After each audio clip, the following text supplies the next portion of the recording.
পাচার চক্রের পাণ্ডাদের একে একে জালে তুলতে সক্রিয় হয়ে উঠেছে ত্রিপুরা পুলিশের সঙ্গে তৎপর হয়ে উঠেছেন জিআরপি পুলিশ বাবুরাও। কিছুদিন আগেই 23শে মার্চ আমতলী স্থিত জিআরপি থানায় একটি মামলা নথিভুক্ত হয়, যার নম্বর 41/2024।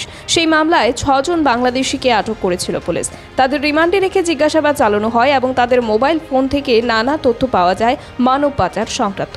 সেই তথ্য এবং আটককৃত বাংলাদেশিদের বয়ানে জানা যায়, মতিনগরের বাসিন্দা পারুল আক্তার নামে এক মহিলা এই মানব পাচার কাণ্ডের সাথে ওতপ্রোতভাবে জড়িত রয়েছে।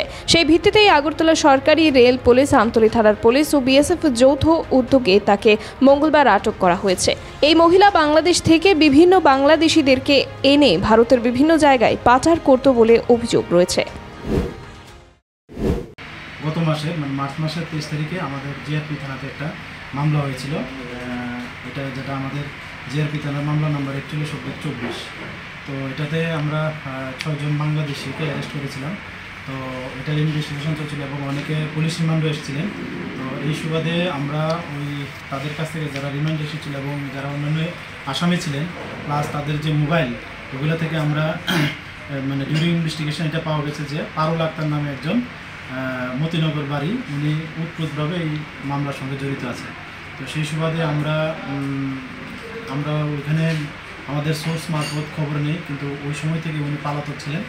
তো গতকালকে আমাদের সোর্স মারফতে খবর পাই যে উনি বাড়িতে এসেছেন রাত্রেবেলা। তারপর যথারীতি আমরা জিআরপিএফ পুলিশ প্লাস আমতলী থানার পুলিশ এবং